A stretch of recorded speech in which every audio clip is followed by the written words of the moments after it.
So I'm very excited to have Caitlin Onweiler with us today. I'll tell you a little bit about Caitlin. She's the founder and CEO of KG Consulting, LLC. She works with for-profit and not-for-profit organizations, businesses, and institutions to make participants aware of their identity and worldview, which shapes how they see the world, see others, and themselves. With this self-exploration dialogue, sharing stories and awareness of unconscious bias, we can begin to actively work to change our inner dialogue and foster great understanding and empathy. I like that. Should kind of be like our own personal mission statement, right? Caitlin has worked with diverse populations in a professional setting for over 6 years. This has given her the opportunity to hone her intercultural communication skills. Working in human resources, refugee services, and directing a government agency tasked with doing intake for cases of discrimination has given her the knowledge of laws and policies needed to eliminate discriminatory practices in housing, which is very important to us, of course, workplace and public accommodations. Now she is dedicated to sharing her own experiences and knowledge to assist organizations in strengthening their mission. She loves language and majored in teaching English as a second language with a minor in Spanish at Union University, where she is also a candidate for a Master of Arts degree in Intercultural Studies. Caitlin, we are so happy that you have joined us today, and we're so excited to hear from you, and I'm going to turn things over to you.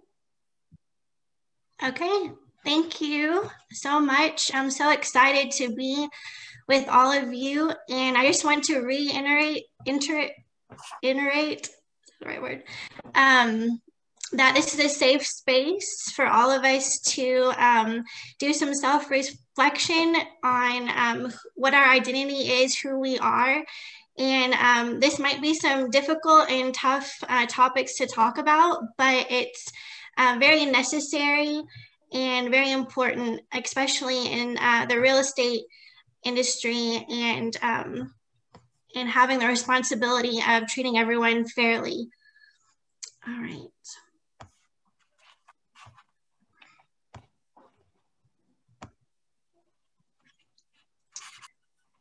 Okay, can you see my PowerPoint? Yes, ma'am. Okay.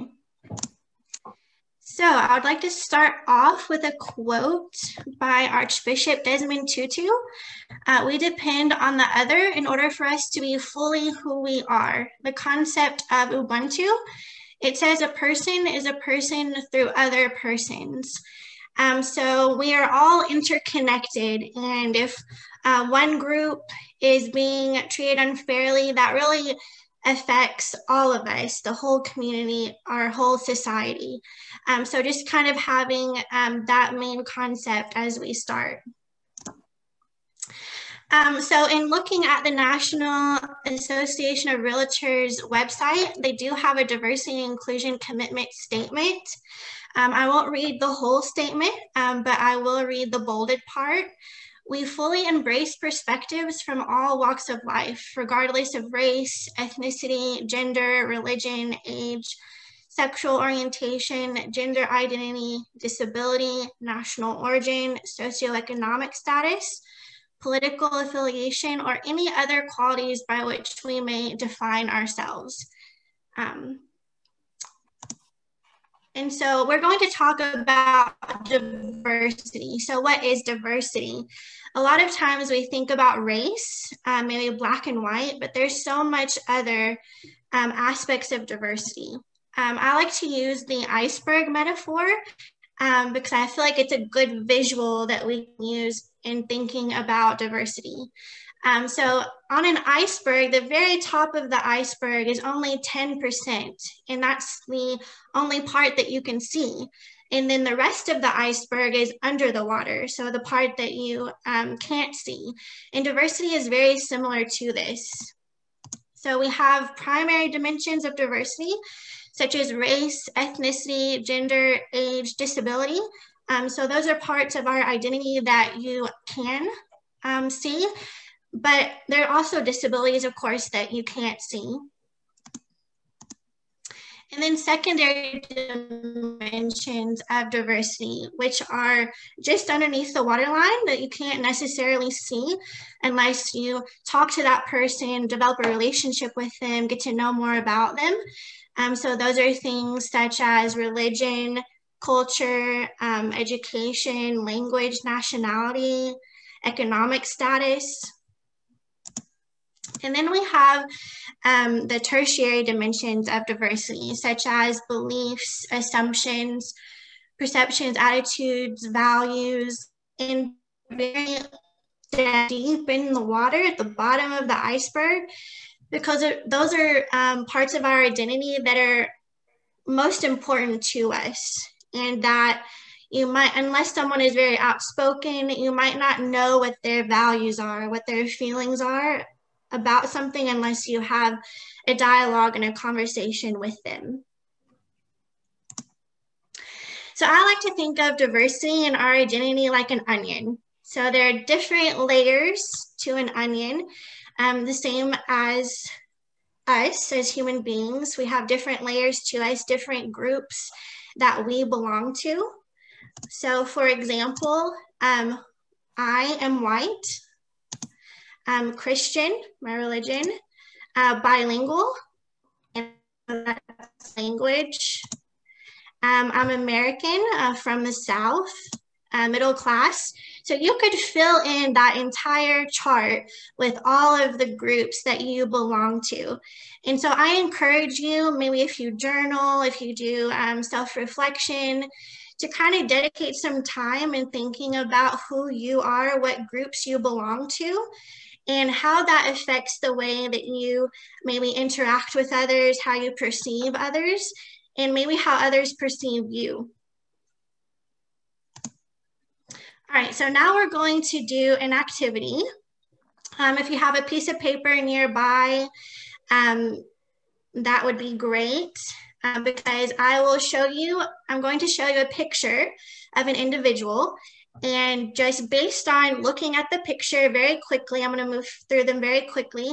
I would like you to write down what you think their race is, their nationality, so what country you think they may be from, and their religion. All right, so we're going to go ahead and start with the first picture. So go ahead and write down very quickly, just based on what you see, race, nationality, and religion. Or think about it just in your head if you don't have a piece of paper or a pen nearby.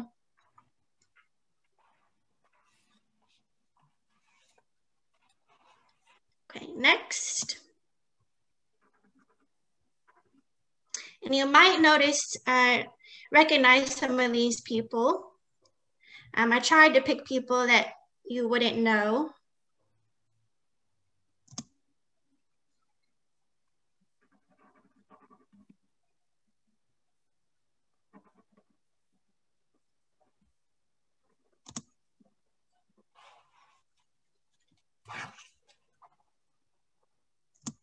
Okay, the first picture. Let's see, let's compare your answer or what you thought to who they are. So race, white Caucasian, nationality, Turkish, from Turkey, and religion, Islam. So how did that compare with what you wrote down or thought in just looking at the person? Okay, so this is Dave Chappelle, African-American, nationality American from the United States, and religion Muslim. And this one trips people up. Okay, Raquel Besudo. So race, ethnicity, Hispanic, nationality Mexican, and religion Jewish. So rarely when I do this training does someone guess correctly, because we kind of have a perception of what we think a Mexican person looks like based on our past experience, or maybe if you haven't traveled to Mexico or what you see in the media. So based on maybe some little information we have about what Mexican people actually look like, our perceptions don't match maybe the what Raquel looks like. Okay, we have G. Willow Wilson, race, white Caucasian, nationality, American, and religion, Muslim.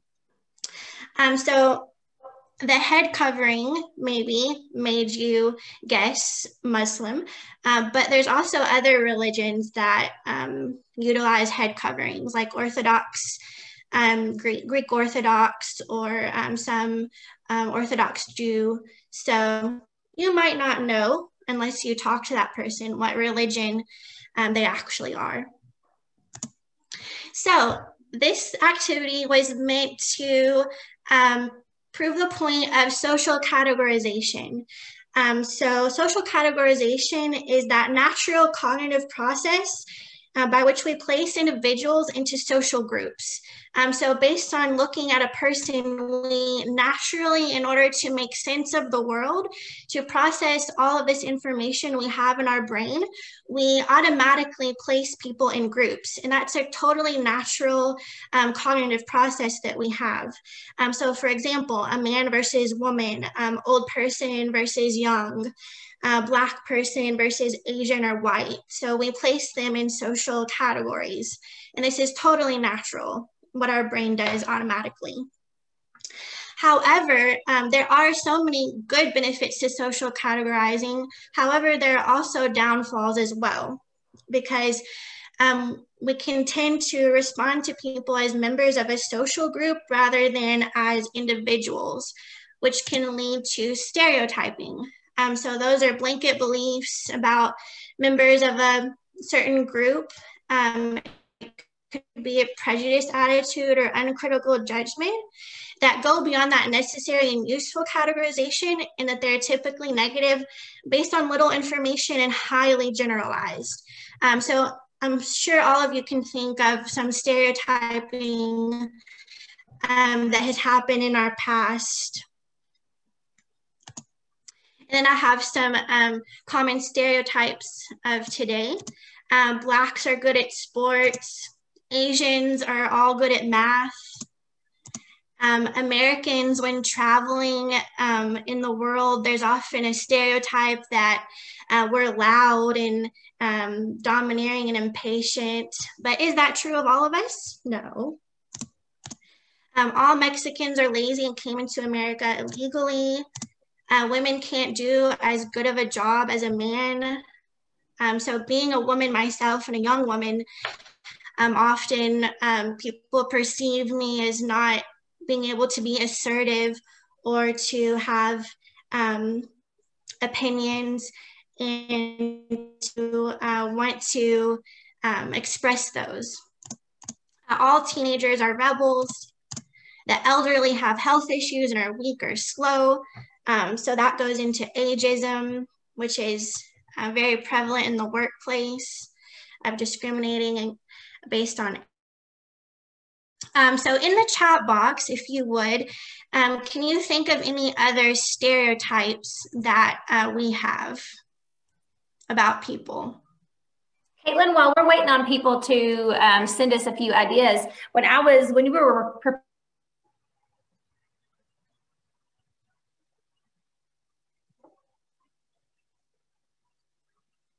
I'm sorry, Jacqueline, I think you've frozen. Or is that just on my end?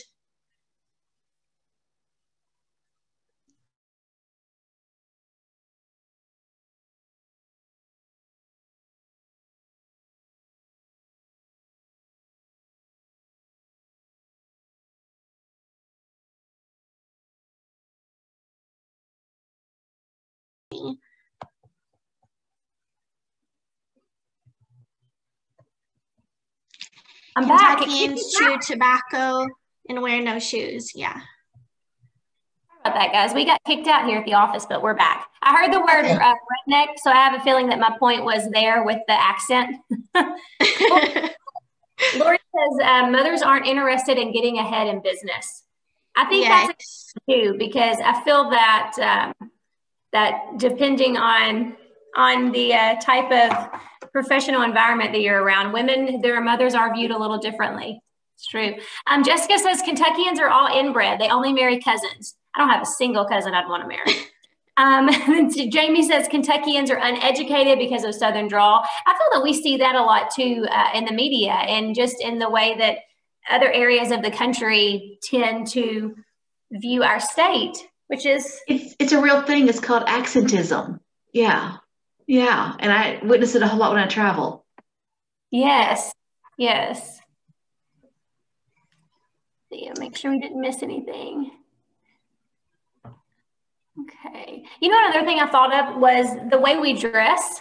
Some people judge us by the way that we look. I think that depending on what your style is or you know, how well tailored you are can make some people, it's kind of like farmers, you know, people assume that farmers is the only thing that they can do is, you know, plant a seed, but people don't realize how, you know, really smart you have to be a farmer and how technologically advanced the field is. We also have something here that says Northerners are rude. Brian says it can work both ways. I have had people who are now great friends that assumed what my ideas on subjects were before they knew me. I love Jamie says, LOL, farmers seen as poor. Amen to that. Those combines are in my house. Okay, and so we actually, I think, have a poll. Okay, so poll number 1, which the question is, what are some warning signs that stereotyping is occurring?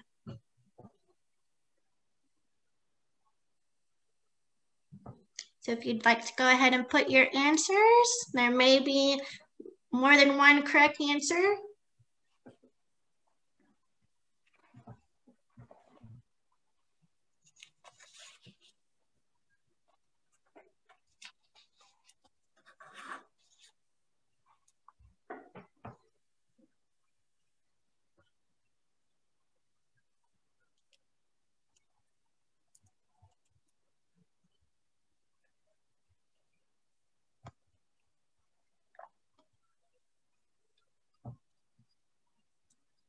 Okay, do we have any results in? Okay. So actually all of those were correct.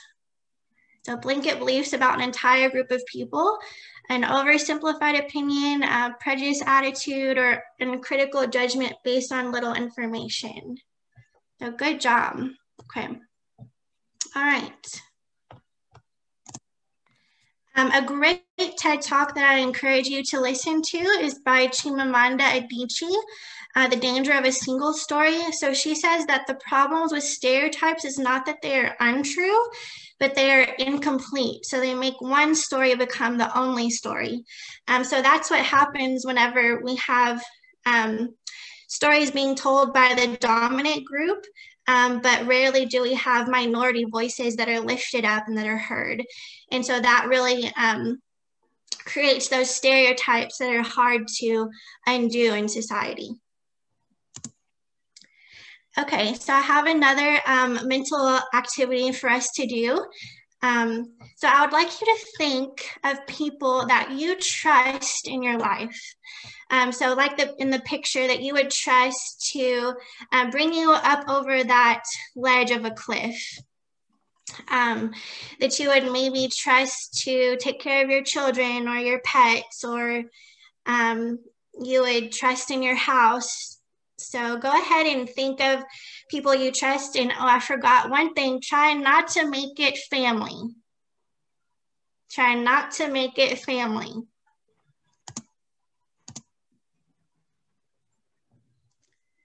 So if you can, just as many as you can, people that you trust.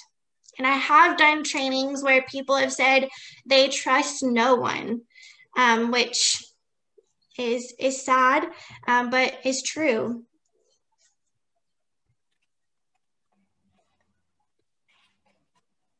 Okay, so hopefully in your mind you have some names of people that you trust. So go ahead and think about those people and write down their different dimensions of diversity that we went over. So age, gender identity, ethnicity, race, education level, sexual orientation, do they have a disability, national origin, so what their original country is, and religion or no religion.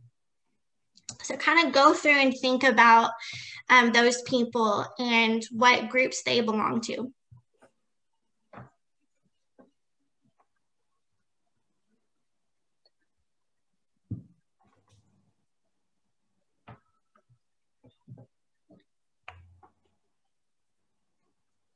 Okay, so poll number 2.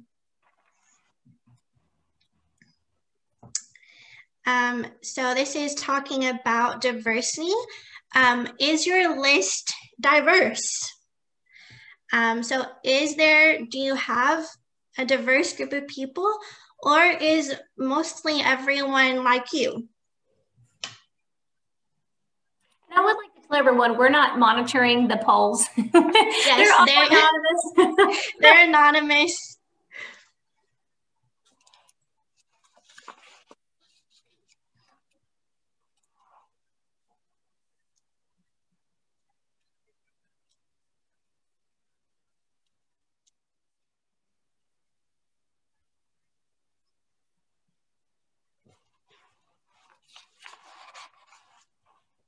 Okay, results. So 53%, no, most people on my list are like me. Thank you, results. That kind of proves my point that naturally we do gravitate towards others that are most like us. That's just naturally what happens. So we either go to church with the same people, we went to the same schools, same neighborhood. And so we just maybe have not had the opportunity to develop relationships with others that are not like us.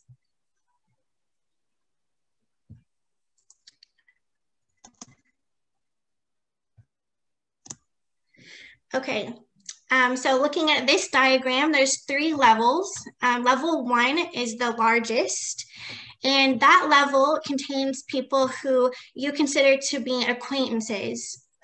So maybe you see at work, you pass them in the hallway, you say hi to them, you know their name, maybe a little bit about them, but not maybe some of those deeper subjects such as their values or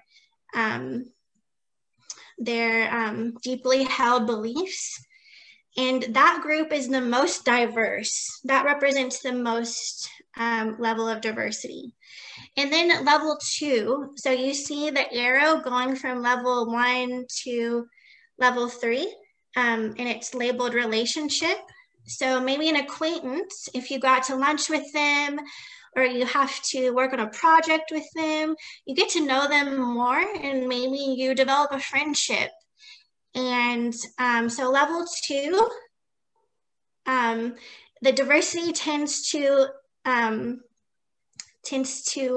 not be as prevalent in level 2 because we gravitate towards others that are most like us naturally. And then level 3, those are the people that you wrote on your list that you trust. And so the level 3 is the least amount of diversity. So what does this mean in the workplace? So say you're tasked with a project at work and you have to assemble a group of people together to work on this project. And if you only pick people from level 2 and level 3, what does that mean? It means that you don't have that diversity. And research has proven that diversity, if you have diversity and inclusion, that it increases productivity. There's more creativity, better problem solving. You don't fall victim to groupthink. So diversity is so important in having all those benefits that we want when we're doing a project. So I really encourage you to be very conscious about just falling into socializing or working with others that are most like you, and to make an intentional effort to reach out to others that are not like you. All right, so this leads into our conversation about implicit, or you might also have heard it called unconscious bias. So this is when we have automatic associations or attitudes towards particular groups. And I have a video for us to watch.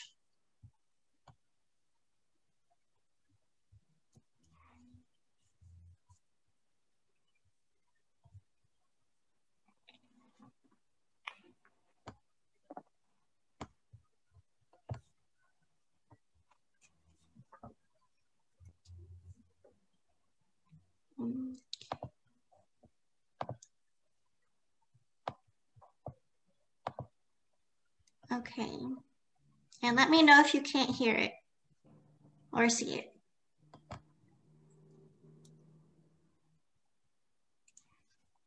We can see, and if there's sound, I can't hear it.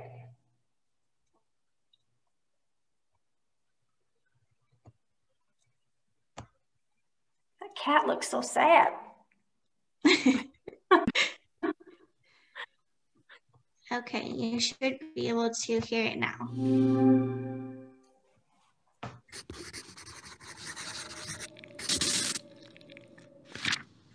Implicit bias exists when we unconsciously hold attitudes towards others or associate stereotypes with them. For example, we often harbor negative stereotypes about others without consciously realizing that we do so. Implicit bias, which is also called unconscious bias or implicit social cognition, is a prejudice that is deep-seated within the brain, below the conscious level. Studies have demonstrated implicit bias against racial groups, genders, LGBTQ, and other marginalized groups. We may even be prejudiced against our own group, although we tend to favor our in-group with positive stereotypes and disfavor out-groups with negative stereotypes. The immediate feeling you get or the immediate thoughts you have about a person, an assumption you feel, just anything you feel really stems somewhere from an experience you've had or your upbringing. It depends on the region you're from, the country you're from, the background you grew up in. That shapes the person's unconscious bias. I think sometimes you don't even realize it, but your own actions, maybe the way you treat others as opposed to treating others that look like you or that act like you or that are your friends. Implicit bias often runs counter to people's conscious, expressed beliefs.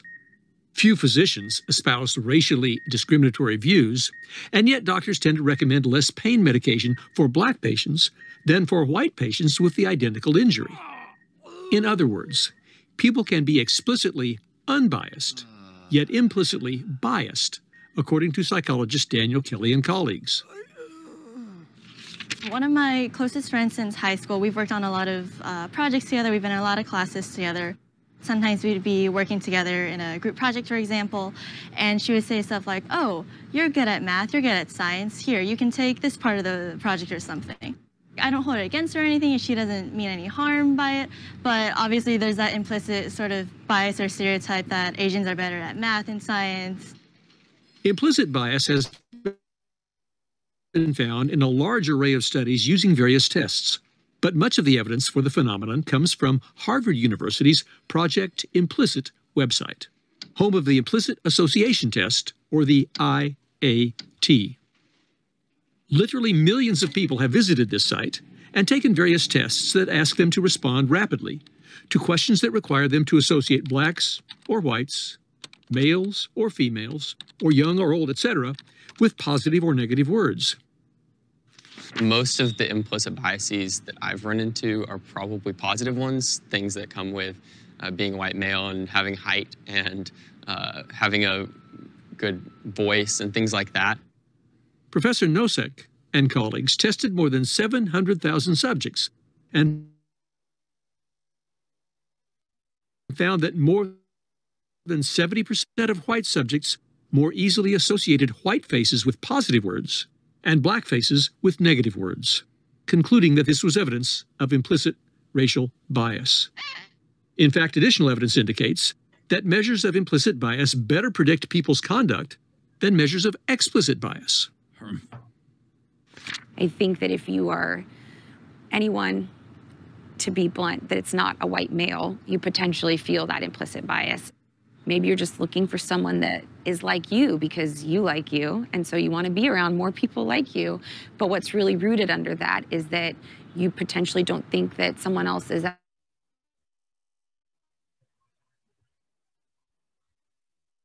smart, and that is coming from a place of implicit bias. Now here's some good news.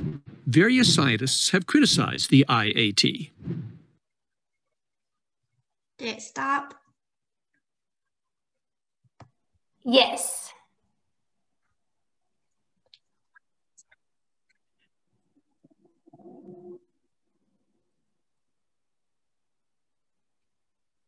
They point out, for example, that individuals who take the test on different dates often score substantially differently. Even IAT supporters admit that implicit bias, at least as demonstrated by the test, is widespread but relatively minor and has only a small impact upon people's real-world actions. In other words, the results of the test are not strong enough to predict particular behaviors by individual people. However, let's not get too comfortable. Even if the IAT cannot predict the future conduct of any one individual on a given occasion, it still indicates how groups of people will act on average, and that is worrisome. For example, few people openly advocate for discrimination in hiring, but white applicants receive 50% more responses from potential employers than do black applicants with the same resume. Likewise, college professors are substantially more likely to answer student emails if the students' names indicate that they are probably white than if the names sound like they belong to black students. And in one study, online course instructors were 94% more likely to respond to discussion posts by white male students than by other students.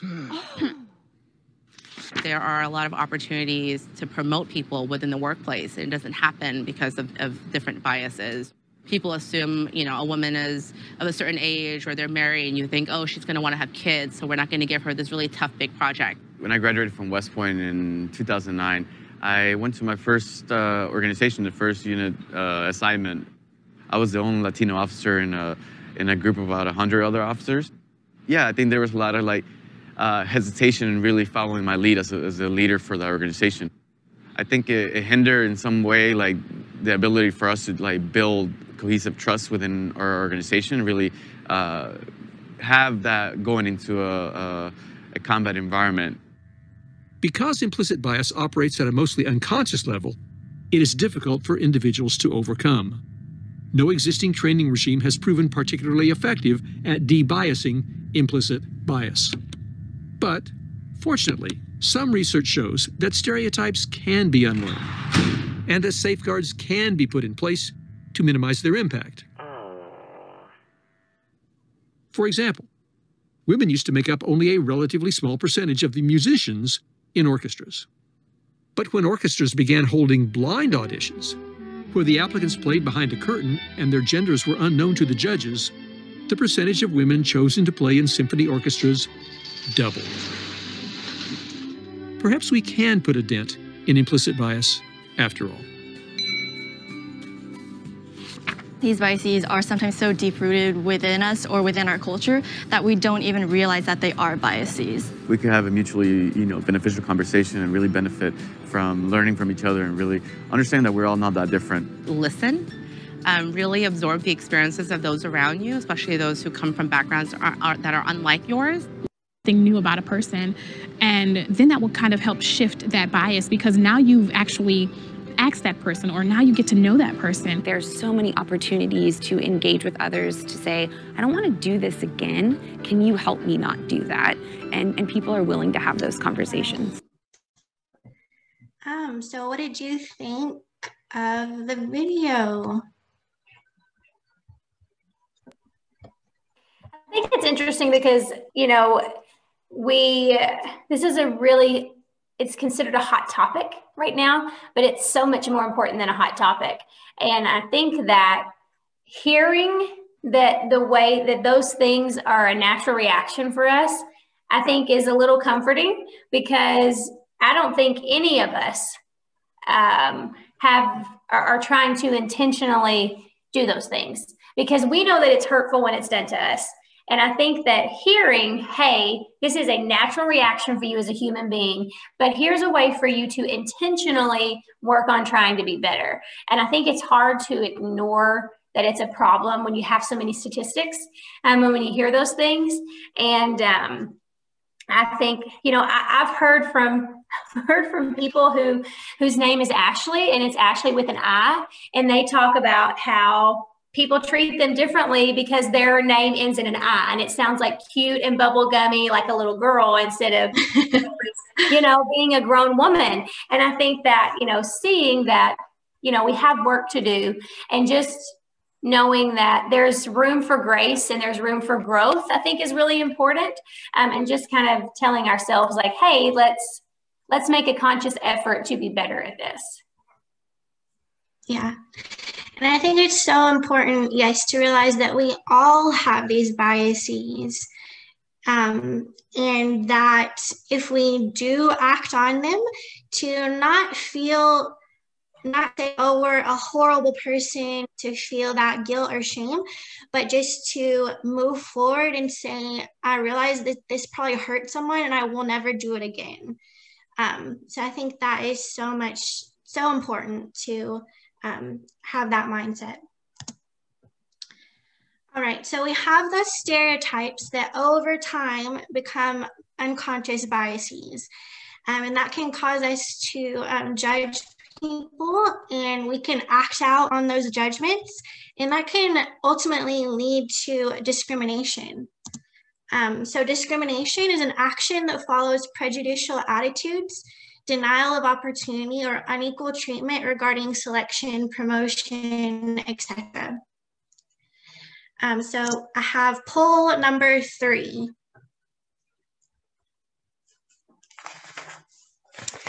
So have you experienced discrimination?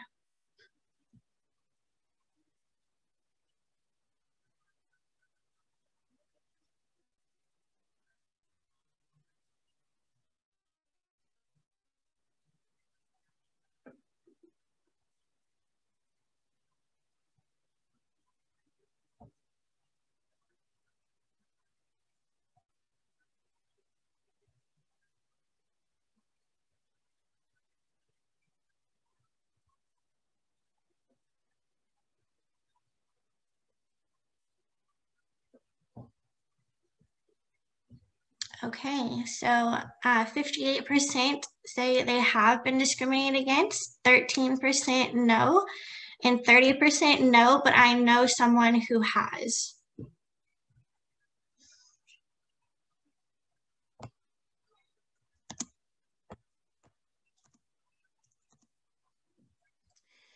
Okay, so in talking about diversity and inclusion, there's also another aspect, and that's equity.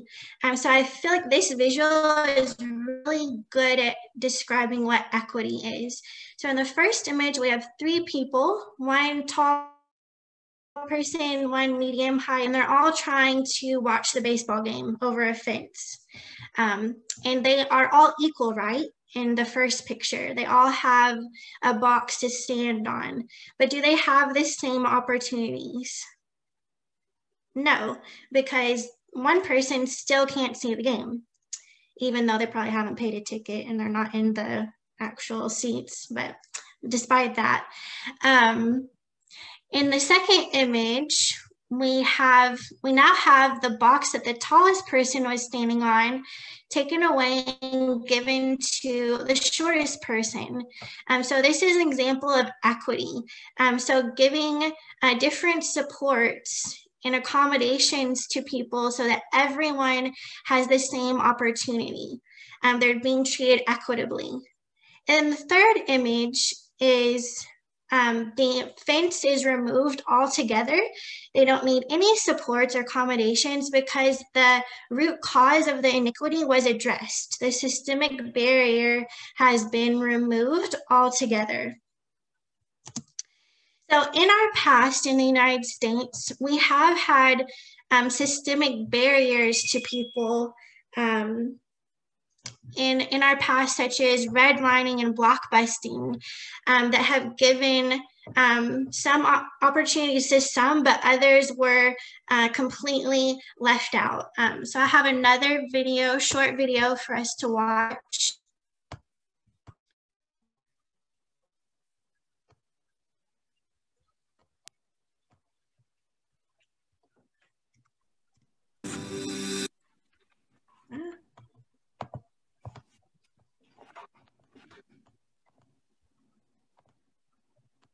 Racial segregation in the US is not in our past. It's our present. There's a crazy wealth gap between white and Black Americans that's tied to home ownership. White Americans hold 7 times the wealth of Black Americans, the same ratio as in the Civil Rights era. And even though Black people make up nearly 13% of the US population, they hold less than 3% of the nation's wealth. Now you have to understand that owning property is the major way American families build wealth. But when state-mandated discrimination stops Black people from owning their homes, the growth of their wealth gets halted too. Okay, you have to go way back to see how this happened. When the Great Depression hit, the federal government created public housing to help American families for the first time. They mostly made public housing projects for white people, but there were some made for Black folks too. By the mid-1930s, the government was offering subsidized mortgages at a fraction of the price for white families, so they could move into brand new houses in the suburbs. Black people were specifically prohibited from these deals. They instead had to stay in public housing, often paying more for their rent than white families paid in mortgage. On top of that, the practice of redlining grew across the nation. The HOLC created city maps to indicate the level of risk for real estate investments. These maps ranked desirable neighborhoods for lending, such as white suburbs, marked desirable or risky neighborhoods often populated by Black communities in red. As a result, redlining destroyed the possibility of investment wherever Black people live, ruining their chances at growing their wealth, property, or social mobility. Meanwhile, the government bagged $120 billion in low-cost home loans between 1934 and 1962. More than 98% of these loans went to white homebuyers. By the time housing segregation was banned in the Fair Housing Act of 1968, it was too little, too late. The damage was already done for generations. The inequity of homeownership had launched a domino effect that made it far too difficult for Black families to try and purchase homes in similar suburbs. These neighborhoods had quadrupled in value, leaving Black Americans far behind. Today, 73% of white households are homeowners, while the percentage for Black households is only 45%. Even worse, Black people who reached homeownership sometimes faced violence as a result, at the hands of white Americans and police. Racially segregated neighborhoods have a grave impact on many realms of American life. Where you live can determine what kind of education is available for your children, how much wealth you can have, your relationship with law enforcement, and even your own family's health. The biggest takeaway from all of this? Racial segregation and the wealth gap in the US is not just due to personal prejudice or private actions. Instead, it's a direct result of state-sanctioned policies intended to stop Black Americans from achieving success that in many ways continues today. Okay.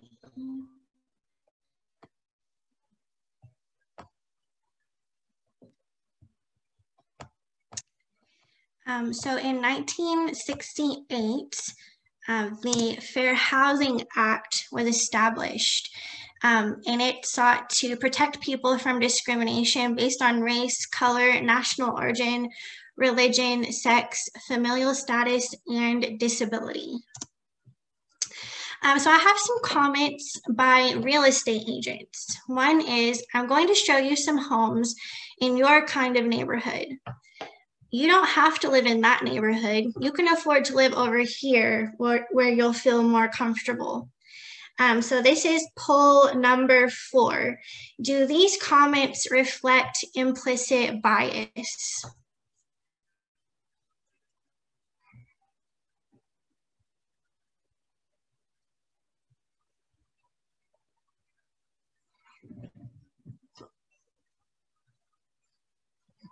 Okay, we have results.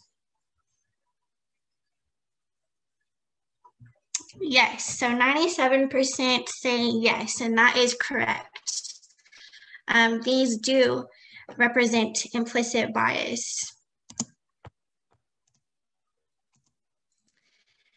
Okay, Newsday did an investigation, a 3-year-long investigation that uncovered widespread evidence of unequal treatment by real estate agents in Long Island. There were 25 undercover testers trained, 93 real estate agents tested, 240 hours of meetings secretly recorded, and 5,763 house listings analyzed. So in this research, they found that 19% of the time they found discrimination against Asians, 39% against Hispanics, and 49% against Blacks. So I encourage you to go and read this whole investigation that was done by Newsday. It's very enlightening. So to one Black tester, a realtor said, but it's some definite backup options. If you don't like the houses, if they're too small, too much work, you want to upgrade house, we have to downgrade. Not that it's bad, but we're just downgrading the location or the town a little bit, and then we're trying to get more house. And then to a white tester, the same realtor, but like usually coming from the West, some of these towns, in my opinion, are not necessarily the greatest in terms of school districts, safety, crime, resale, and some of them are very expensive. You're not really getting much there. So you can see a real difference in how the realtor talked to the Black testers compared to the white. And testers usually had no idea that agents were directing them towards different neighborhoods than their white counterparts, gave them fewer house listings, put them under greater financial scrutiny, and disparaged minority communities when speaking with whites. So as a real estate agent, how can you combat unconscious bias? A great way is to put policies and procedures and protocols in place that limit those biases from happening. So an example is listen to the client's preferences and allow every client to make his or her own choice regarding features in a house, the price, financing options, communities, or areas. So really listening to the client's preferences and not steering.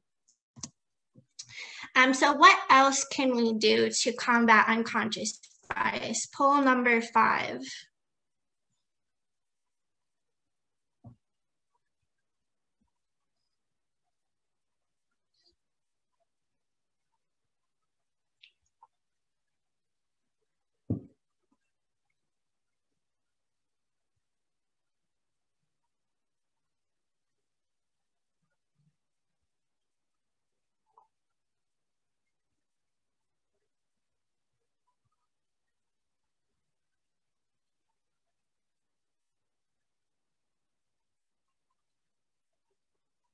Okay, results.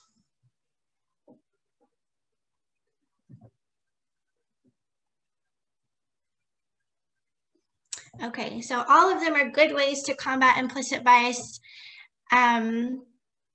except for do not reconsider reasons for decisions. It's good to reconsider reasons for the decisions that you make. So a lot of times implicit bias can happen when we're in a rush, when we have time pressure and we're multitasking. Maybe we have a lack of criteria to follow, and we have incomplete info or a lack of familiarity with a particular group. And so it's so important to slow down, reconsider, be very thoughtful of why you're doing what you're doing, and really have those protocols in place to limit those biases. So as a real estate agent, are you a guide or gatekeeper? So are you there to make sure that everyone is treated fairly, everyone has the same opportunities of their life dreams of owning a home or renting? Or are you a gatekeeper, essentially letting some in but keeping some out? So I have one quote I like to end with. Diversity generally understood and embraced. is not just casual liberal tolerance of anything not yourself. It is not polite accommodation. Instead, diversity in action is a sometimes painful awareness that other people, other races, other voices have as much integrity of being, as much a claim on the world as you do. And I urge you, amid all differences present, to reach out to create the bond that will protect us all. We are all meant to be here together. So thank you for listening to me, and I hope you got some good takeaways. And any comments or questions? Yeah, does anybody have any questions for Caitlin with anything? Just, you can unmute yourself or you can put those in the chat, anything that you'd like to say before we wrap up.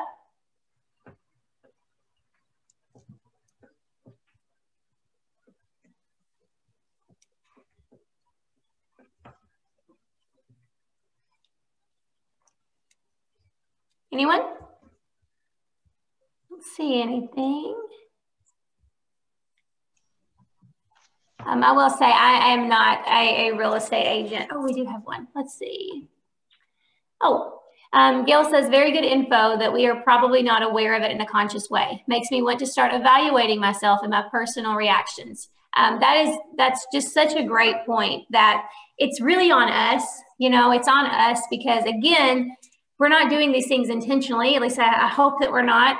But just acknowledging that, one, this goes so much further than what we look like, you know, and that I think it is, I am so jealous of your profession.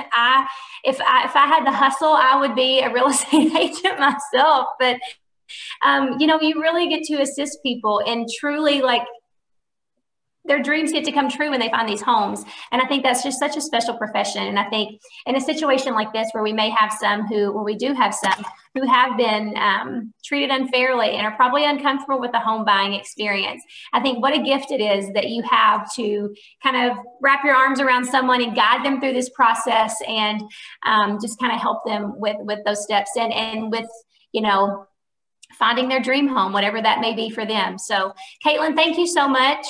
We appreciate you being here, and Caitlin's contact information is there as well. And also to all of the associations that joined us, we are so thankful to have y'all here today. And even though we just got to see your tiny little faces, hopefully again, we'll be able to gather as we do with some of our statewide activities. Caitlin, again, thank you so much. And everyone that joined us, we appreciate you being here with us. And if Owensboro can ever be a friend to you, please let us know, and we will do our best. Yes, thank you so much. Thanks for having us. Anytime. You're welcome anytime.